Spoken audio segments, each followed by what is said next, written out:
الحمد لله وكفى وسلام على عباده الذين اصطفى ما بعد اعوذ بالله من الشيطان الرجيم بسم الله الرحمن الرحيم آمن الرسول بما أنزل إليه من ربه والمؤمنون كل آمن بالله وملائكته وكتبه ورسله لا نفرق بين أحد من رسله وقالوا سمعنا وأطعنا غفرانك ربنا وإليك المصير صدق اللہ العظیم۔ قرآن کریم کی سورہ بقرہ کی آیت شریفہ ہے جس میں اللہ رب العزت نے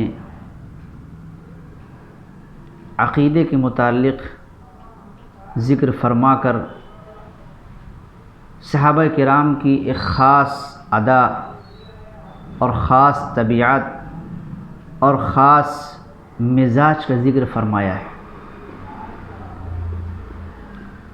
آیت کریمہ میں اللہ تعالیٰ نے فرمایا آمن الرسول بما انزل الیہ من ربہ والمؤمنون، کہ رسول صلی اللہ علیہ وسلم پر جو کچھ نازل فرمایا گیا آپ خود اس پر ایمان لے آئے ہیں، اور ایمان نہ لانے والے جو آپ کو تسلیم کرتے ہیں وہ بھی اس پر ایمان لے آئے۔ کل آمن باللہ وملائکتہ وکتبہ ورسلہ، ہر ایک اللہ پر، فرشتوں پر، کتابوں پر اور رسولوں پر ایمان لے آیا، اور ساتھ ساتھ رسولوں پر ایمان لانے کے ساتھ کسی رسول کے درمیان تفریق نہیں کرتے ہیں۔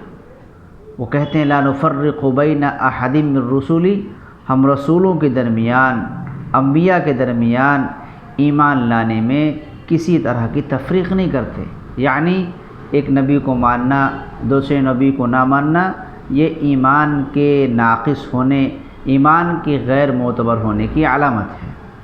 دنیا میں اللہ رب العزت نے آدم علیہ السلام سے لے کر آخری نبی محمد عربی صلی اللہ علیہ وسلم کو بھیجا، اور اس درمیان جتنے بھی انبیاء علیہم السلام تشریف لائے سب کو تسلیم کرنا، سب کو رسول ماننا، سب کو نبی ماننا یہ ایمان کا لازمی حصہ ہے۔ کسی نبی کا انکار کسی وجہ سے بھی ایمان کو غیر معتبر بنانے کے لیے کافی ہے۔ حتیٰ کہ رسول اللہ صلی اللہ علیہ وسلم نے بیان فرمایا کہ اگر موسیٰ علیہ السلام بھی آپ کی زندگی میں آپ کے سامنے باحیات ہوتے تو ان کی نجات کے لیے حضور صلی اللہ علیہ وسلم کا اتباع لازم ہوتا۔ نبیوں کا ماننا، نبیوں کو تسلیم کرنا، نبیوں کا اعتراف کرنا اپنی جگہ ہے، سارے نبیوں کو ماننا، لیکن اب قیامت تک حضور صلی اللہ علیہ وسلم کے آ جانے کے بعد صرف اور صرف آخری نبی محمد عربی صلی اللہ علیہ وسلم کی اتباع کرنی لازم ہے۔ کسی اور نبی کی تابعداری، کسی اور نبی کے لائے ہوئے احکامات اب غیر معتبر ہے، الا یہ کہ اس کا ذکر، اس کا شمار، اس کا بیان، اس کی وضاحت موجودہ قرآن شریف کے اندر اور احادیث نبی میں مذکور ہو۔ آگے جو صحابہ کرام کی خصوصیت ہے اس کا اللہ تعالیٰ نے ذکر فرمایا وقالوا سمعنا واطعنا غفرانک ربنا والیک المصیر۔ یہ جملہ اس میں 4 چیزوں کا ذکر ہے۔ پہلی چیز صحابہ کرام قالوا سمعنا، جب حضور صلی اللہ علیہ وسلم آپ کے سامنے کوئی حکم ربانی ذکر فرماتے یا وحی کی روشنی میں حدیث بیان فرماتے، کوئی حکم دیتے تو صحابہ کرام سمعنا، ہم نے سن لیا، سنتے تھے۔ اور کس کی سنتے تھے؟ حضور صلی اللہ علیہ وسلم کو سنتے تھے، اللہ کو سنتے تھے، شریعت کو سنتے تھے، اور دیگر چیزوں کو نہیں سنتے تھے۔ سمعنا کب سنتے تھے؟ ہر وقت سنتے تھے، حتیٰ کہ کتابوں کے اندر آتا ہے کہ صحابہ کرام حضور صلی اللہ علیہ وسلم کی مجلس کی باتوں کو جاننے کے لیے اور اپنے پاس موجود رہنے اور اس کو حاصل کرنے کے لیے آپس میں باری لگا لی تھی کہ مثلاً دو صحابی ہیں، دونوں تاجر ہیں، تو ایک شخص آج تجارت نہیں کرے گا، وہ مجلس رسول میں حاضری دے گا، جو باتیں سامنے آئیں گی اس کو یاد رکھے گا اور آ کر اپنے ساتھی جو صحابی اس کو ذکر فرما دے گا۔ وہ غیر حاضر، یہ حاضر، اس طرح دونوں کو باتیں مل گئیں۔ اگلے دن جو حاضر تھے وہ تجارت کریں گے، جو غیر حاضر تھے وہ مجلس رسول میں تشریف لے جائیں گے، اور اس طرح باری لگا کر کے صحابہ کرام نے اللہ کے نبی کریم صلی اللہ علیہ وسلم کی باتوں کو سننے کا اہتمام فرمایا۔ تو پہلی چیز یہ ہے کہ صحابہ کرام سنتے تھے، ان کا سننے کا مزاج ہے، اور اللہ کے نبی کے سامنے ایسے رہتے تھے کہ کتابوں کے اندر آتا ہے کأن علی رؤوسہم الطیر، ان کے سامنے جب حضور صلی اللہ علیہ وسلم بیان فرماتے، ذکر فرماتے اور احکام دیتے تو ایسے ہو جاتے گویا کہ سر پر پرندہ ہو، پرسکون اطمینان کے ساتھ باتوں کو سنتے تھے، اور سننے کے بعد انسنی نہیں کر دیتے تھے۔ آگے فرمایا وَأَطَعْنَا، سنا ہے پہلا کام، اس کے بعد دوسرا کام مانا ہے اور اطاعت کی ہے۔ سمعنا وَأَطَعْنَا، اطاعت میں یہ نہیں دیکھتے تھے کہ تکلیف ہے، کہ پریشانی ہے، مشکل ہے، نقصان ہے، گھاٹا ہے، خسارہ ہے، عزت جانی ہے، ذلت کا سامنا کرنا ہے، بے احترامی ہوگی، اکرام کے خلاف ہوگا، لوگ کیا کہیں گے، لوگ کیا سوچیں گے، لوگ کیا تبصرہ کریں گے، لوگ کیا کمنٹ کریں گے، سماج میں ہماری ناک اونچی ہوگی کہ نیچی ہوگی، ان خیالات سے صحابہ کرام بالکل جو ہے بالاتر ہوتے تھے اور کنارے رہتے تھے۔ وَأَطَعْنَا، بس نبی، بس اللہ کے رسول کی باتیں، اسی میں اپنی کامیابی کو تلاش کرتے تھے اور کامیابی کو یقین کے ساتھ مانتے بھی تھے۔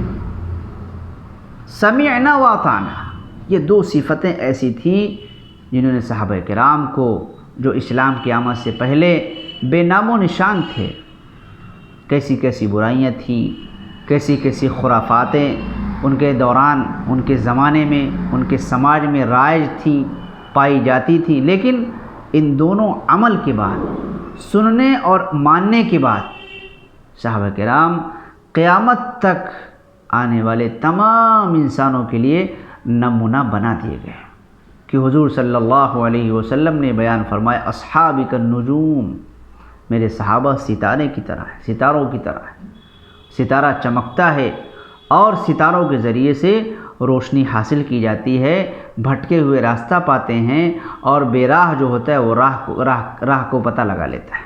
قرآن نے فرمایا وَعَلَامَاتٍ وَبِالنَّجْمِ هُمْ يَهْتَدُونَ، کہ پہلے جو لوگ راستوں میں چلتے تھے، گھڑی کا نظم نہیں ہوتا تھا، لائٹ نہیں ہوتی تھی، روشنی نہیں ہوتی تھی، تو ستاروں کے ذریعے سے اوقات کا پتہ لگاتے تھے، اور ساتھ ساتھ ستاروں کے ذریعے سے ان کی روشنی میں سفر کو طے کیا کرتے تھے، راستے کو جو ہے چلا کرتے تھے۔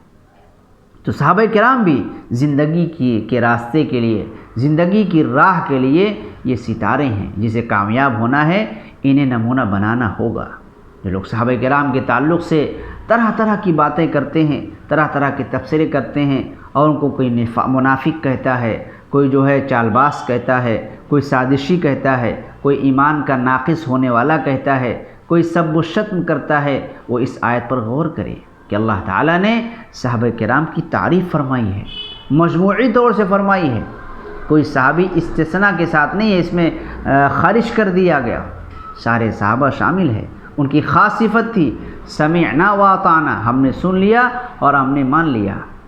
اور آگے غفرانک ربنا، کہ مانتے تھے تو سینہ فخر سے چوڑا نہیں ہوتا تھا، گھمنڈ نہیں کرتے تھے، تکبر نہیں کرتے تھے، ہم تو بڑے نیک ہو گئے، ہم تو سنتے بھی ہیں نبی کی، مانتے ہیں نبی کی، تابعداری کرتے ہیں نبی کی، نہیں، کرنے کے ساتھ ساتھ غفرانک ربنا، اس تابعداری میں، اس اطاعت میں، اس حکم کو پورا کرنے میں کچھ کوتاہی ہو گئی ہوگی اور کچھ کمی ہو گئی ہوگی، اس کا حق ادا نہیں ہوا ہے، اللہ سے اس کی مغفرت کے، بخشش کے طالب ہوا کرتے تھے۔ اور انسان اپنی پیدائش میں ضعیف ہے۔ قرآن نے فرمایا خلق الانسان ضعیفا، انسان پیدائشی طور سے کمزور ہے، کمزور پیدا کیا گیا ہے۔ خلق الانسان ضعیفا، صحابہ کرام کے سامنے یہ چیز تھی۔ آپ ان چیزوں کو رکھتے ہوئے اللہ رب العزت سے مغفرت کے طالب ہوا کرتے ہیں۔ ہر وقت ان کی نگاہ کے سامنے رہتا کہ کہیں اللہ کی نافرمانی نہ ہو جائے، کہیں رسول کی مرضی کے خلاف کام نہ ہو جائے، کہیں ہمارے جو قدم اٹھیں وہ اللہ کو ناراض کرنے والے نہ ہو جائیں۔ اس کے لیے وہ بخشش کے طلبگار ہوا کرتے تھے کہ بس اللہ جو کچھ کہا مان لیا، جو کمی رہ گئی اللہ اسے معاف فرما دے۔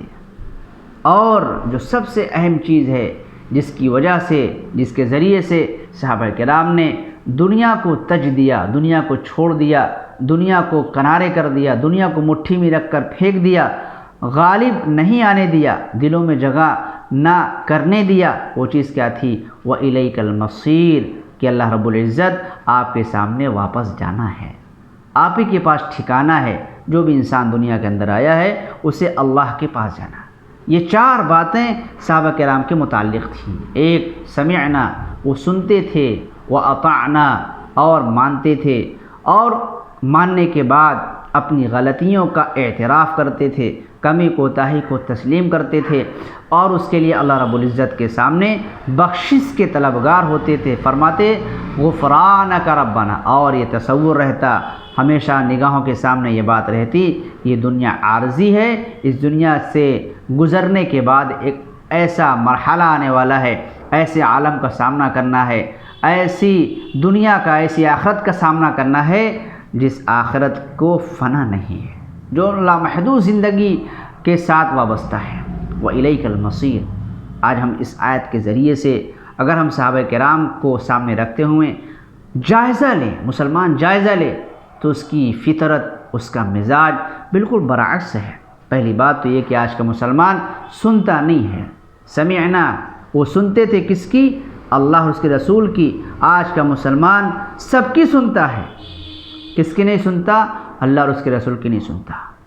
دین کی باتیں نہیں سنتے، دین کے ماحول کو پسند نہیں کرتے، دینی مجلسیں قائم نہیں کرتے، دینی کتابوں کا مطالعہ نہیں کرتے، نبی کو نہیں پڑھتے، نبی کو نہیں جانتے، نبی کے تعلق سے جاننے کی کوشش نہیں کرتے، نبی کی محبت کی فکر نہیں کرتے، سنتے نہیں ہیں۔ پہلی بات، جب سنتے ہی نہیں ہیں تو ماننے کی بات تو دور کی ہے۔ اور اگر سنتے ہیں، ایک طبقہ تو وہ جو سنتا نہیں سرے سے، ساری دنیا کی باتیں سنے گا۔ اگر کسی نے کہا کہ آپ روزگار اس طرح سے اختیار کریں، بزنس میں یہ طریقہ اختیار کریں تو آپ کو 100% کامیابی ہے، فوراً اس طریقے کو مان لیتا ہے۔ آپ اس کیس میں کافی دنوں سے پریشان ہیں، اس وکیل سے رابطہ کریں اور اس سے رجوع کریں، آپ کو طریقہ بتائے گا، آپ اس کیس کو جیت جائیں گے۔ فوراً بلا پس و پیش وہ اس کی طرف جاتا ہے اور اس کی بات کو تسلیم کرتا ہے، مانتا ہے۔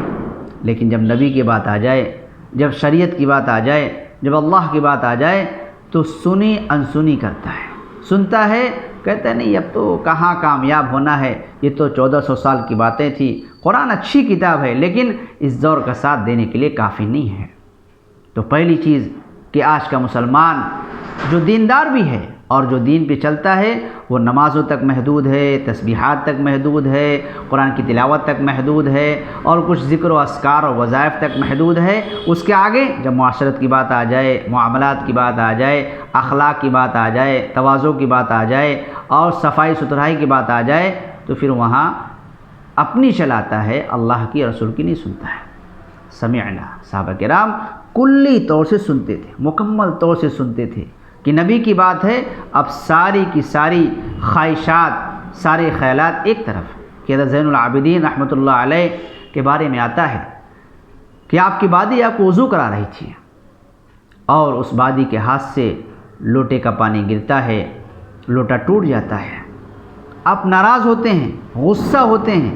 وادی ظاہر سی بات ہے اس زمانے کی وادی جس کو دین سے تعلق ہے، دین سے ربط ہے، قرآن کریم کی معلومات بھی رکھتی ہے، اس نے فوراً دیکھا کہ ماحول بدلا ہوا ہے، اس نے پڑھا وَالْكَاظِمِينَ الْغَيْظَ، کہ اللہ کے نیک بندوں کی صفات میں، متقین کی صفات میں ایک صفت یہ بھی ہے کہ وہ غصے کو پی جاتے ہیں، وہ فوراً ٹھنڈے ہو گئے۔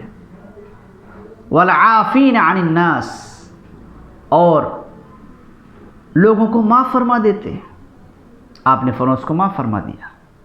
اس نے دیکھا کہ اب توا تو گرم ہے، روٹی رکھیں گے، روٹی پک جائے گی، اس نے فوراً کہا واللہ یحب المحسنین، اللہ تعالیٰ احسان کرنے والوں کو، نیکوکاروں کو پسند فرماتا ہے، محبت فرماتا ہے، محبوبیت نواز دیتا ہے۔ انہوں نے کیا کیا؟ اس بادی کو جسے سزا دینی ہے، جسے ڈانٹ پلانی ہے، جسے دھمکانا ہے، جسے اس کے کیے پر سزا کا مرتکب بنانا ہے، سزا دینی ہے، اسے کیا کرتے ہیں؟ کہا جا آج سے تجھے ہم نے آزاد کر دیا۔ یہ کیا تھے؟ یہ شریعت کو ماننے والے تھے، یہ قرآن کو ماننے والے تھے، یہ اللہ کے فرمان کو سب سے آگے رکھنے والے تھے، یہ سب سے اوپر اللہ کی بات کو رکھنے والے تھے۔ تو قالوا سمعنا، آج مسلمان سنتا نہیں ہے، اس کے بعد اگر سنتا بھی ہے تو وَأَطَعْنَا، اطاعت نہیں ہے، سننے کے بعد اس میں پوش ماتم کرتا ہے، یہ کرنا ہے، یہ نہیں کرنا ہے، اس میں مشقت ہے، اس میں پریشانی ہے، اسے کرنا بہتر ہے، یہ وقت کے موافق ہے، اس میں تعریف زیادہ ہے، اس میں تعریف نہیں ہے، اس میں دنیاوی فائدہ ہے، اس میں دنیاوی نقصان ہے، اس میں لوگ کیا کہیں گے، اس میں لوگ تعریف کریں گے، یہ ابھی نہیں کریں گے، یہ بعد میں کریں گے، ابھی تو وقت نہیں ہے، وغیرہ وغیرہ۔ وَأَطَعْنَا، اطاعت فوری نہیں کرتے۔ اور یہ صفت سمعنا و اطعنا کی صحابہ کی تھی، اور سمعنا و عصینا کی صفت یہودیوں کی ہے۔ قالوا سمعنا و عصینا، یہودیوں کے سامنے جب بات آتی اور موسیٰ علیہ السلام حکم دیتے تو کیا کہتے؟ قالوا سمعنا و عصینا، ہم نے سن لیا اور نہیں مانا، نافرمانی کرتے۔ گویا کہ مسلمانوں کا طرز زندگی یہودیت سے ملتا جلتا ہوتا جا رہا ہے، ان کی زندگی میں یہودی طریقے رائج ہوتے جا رہے ہیں۔ صحابہ کرام سمعنا و اطعنا کی صفت سے متصف تھے، اور مسلمان سمعنا و عصینا، ہم نے سنا، ہم نے چھوڑ دیا، نہیں مانا، نافرمانی کی، اس طرز پر، اس روش پر چل رہا ہے۔ جب مانتا نہیں، جب سنتا نہیں، تو پھر اسے غفرانک ربنا کی فکر کہاں سے ہوگی؟ اللہ کی بخشش، اللہ کی مغفرت کا طالب کیسے ہوگا؟ اور اگر اسے آخرت کا تصور ہوتا، اللہ کے پاس جانے کا خیال ہوتا اور احساس ہوتا اور اس کا استحضار ہوتا، وہ ہر دم یہ سامنے رکھتا کہ اللہ کے پاس جانا ہے، تو اللہ کی سنتا بھی، اللہ کی مانتا بھی، اور اللہ سے بخشش کا طلبگار بھی ہوتا، اور عقیدہ آخرت اس کے سامنے ہوتا۔ تو یہ جو برائی کے بڑھنے کا اور نافرمانی کے بڑھنے کا اور خدا کی مخالفت کے بڑھنے کا، دین کے سامنے اپنی چلانے کا اور بے دینی کا جو رواج تیزی سے ہوتا جا رہا ہے، اس کے پیچھے سبب یہ ہے کہ ہم نے شریعت کو سننا چھوڑ دیا ہے۔ آج صبح سے لے کر شام تک سوشل میڈیا پر، نیٹ کے ذریعے سے، یوٹیوب کے ذریعے سے اور دیگر ذرائع سے ہم غیروں کی بات سنتے ہیں، باطل کی بات سنتے ہیں، ان کی باتیں سنتے ہیں جن کے بارے میں نہیں جانتے، ان کے عقائد کیا ہیں، ان کے معاملات کیا ہیں، ان کے مقاصد کیا ہیں، ان کا غرض کیا ہے، وہ اپنے پیچھے کیا اغراض رکھتے ہیں، وہ اپنے پیچھے کیا مقصد رکھتے ہیں، لیکن سنتے ہیں، اور شریعت کی بات، قرآن کی بات، حدیث کی بات، اللہ کی بات، رسول کی بات نہ تو سنتے ہیں، نہ ان کی بات کرنے والوں کی طرف توجہ دیتے ہیں۔ تو سب سے پہلی بڑی ذمہ داری یہ ہے کہ ہم مزاج یہ بنائیں کہ ہم سنیں، اور لیکن اس کا الٹا ہو رہا ہے، سنانے کے مزاج ہے۔ کوئی شخص کوئی دین کی بات بتایا، فوراً سامنے والا 2 بات سے زیادہ 4 بات بتا دیا۔ ہر آدمی جانکار ہے، سنانے کا مزاج نہیں، سننے کا مزاج ہونا چاہیے۔ اور سننا یا سنانا ہی کافی نہیں، سننا اور سنانا اسی لیے ہوتا ہے کہ عمل کا مزاج ہوتا ہے۔ وَأَطَعْنَا، جیسے مثال کے طور پر کھانا پکا ہے، کیوں؟ کھانے کے لیے۔ اگر کھانا نہ کھایا جائے تو پکانے کی کیا ضرورت ہے؟ لیکن پکا ہے، ہو سکتا ہے لوگ کھائیں گے، آج نہیں، ابھی نہیں، بعد میں کھا لیں گے۔ تو سننا اسی لیے کہ عمل کا جذبہ پیدا ہو، سننا اسی لیے کہ عمل پر مزاج تیار ہو جائے۔ تو پہلی چیز سننے کا مزاج ہو، اور سنا کس کو جائے؟ اللہ کی بات کو، رسول کی بات کو، شریعت کو، احکام شریعت کو جانا جائے، سمجھا جائے، سوچا جائے، اس کو جانا جائے، اور اس کے ساتھ ساتھ وَأَطَعْنَا، اس کو مانا بھی جائے۔ سن کر انسنی کر دینا یہ شریعت کے خلاف ہے اور شریعت کو مذاق بنانے کے مرادف ہے۔ یہ تو ایسے ہوا کہ جیسے کسی کے سامنے دسترخوان پر کھانے لگا دیے جائیں اور اسے اختیار ہو کہ چاہے جو چیز کھائے، اسے کوئی روکنے ٹوکنے والا نہیں۔ لیکن شریعت میں ایسا نہیں ہے کہ اللہ کے احکام جب مسلمان کے سامنے آئے، اللہ کو، رسول کو تسلیم کرنے والوں کے سامنے آئے، تو اللہ کے احکام کی حیثیت دسترخوان پر لگے کھانے کی طرح نہیں ہے کہ جو چاہے پسند کر لو اور جو چاہے چھوڑ دو۔ قرآن نے فرمایا ادخلوا فی السلم کافہ، اسلام میں داخل ہونا ہے مکمل طور سے، اور مکمل اسلام میں داخل ہونا ہے۔ تو قالوا سمعنا واطعنا، یہ صحابہ کرام کی صفت تھی، یہ صحابہ کرام کا مزاج تھا، یہ صحابہ کرام کی طبیعت تھی، جس نے انہیں سارے جہان کے انسانوں کے لیے نمونہ، آئیڈیل اور مثال بنا کے رکھ دیا۔ اس کے بعد مسلمان اگر اس آئیڈیل کو، اس مزاج کو اختیار کرے گا تو اللہ رب العزت مسلمانوں کو بحیثیت ایک زندہ قوم کے ساری دنیا کے لیے مثال بنا کے رکھیں گے۔ اور اگر چھوڑ دے گا مسلمان قوم، اس مزاج کو چھوڑ دے گی، اس سے آزاد ہو جائے گی، قالوا سمعنا وعصینا، یہودیوں کے مزاج سے ہم آہنگ ہو جائے گی، تو اس کا نتیجہ کیا ہوگا کہ قرآن نے فرمایا غیر المغضوب علیہم، کہ جس طرح ان پر غضب نازل ہوا، یہ بھی اللہ کے غضب کا شکار ہوں گے۔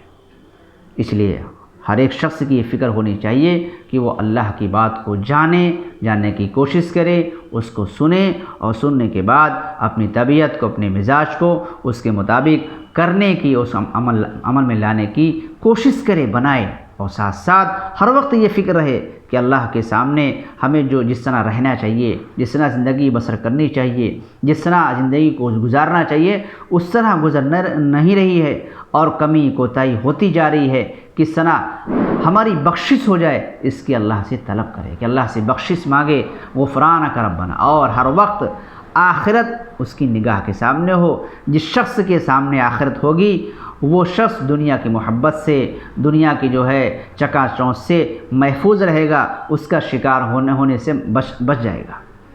اس لیے حضور نے فرمایا اکثر من ذکری حازم اللذات، یعنی الموت، لذتوں کو توڑنے والی موت کو کثرت سے یاد کرو، کہ موت ایسی حقیقت ہے جس کا ہر شخص کو سامنا کرنا ہے، اور اگر یہ چیز انسان کے ذہن سے ختم ہو جائے، نکل جائے، اس کو بھول جائے، تو پھر دنیا کی بھول میں داخل ہوتا ہے، اور اس کی زندگی ایسے راستے پر اور ایسے ڈھرے پر پہنچ جاتی ہے کہ جہاں سے اس کا لوٹنا، اس کا واپس آنا آسان نہیں ہوتا۔ لہذا اس چیز کی فکر کی جائے کہ صحابہ کرام کے اس مزاج کو اختیار کیا جائے کہ صحابہ کرام سنتے تھے اور صحابہ کرام مانتے تھے، اور اس کے بعد ماننے کے ساتھ ساتھ اللہ سے اپنی بخشش کے طلبگار رہتے تھے۔ اور چوتھی چیز جو ان کی صفت میں داخل تھی وہ یہ کہ ان کے سامنے ہر وقت فکر آخرت رہا کرتی تھی۔ اللہ تعالیٰ ان باتوں کو کرنے کی توفیق عطا فرمائے۔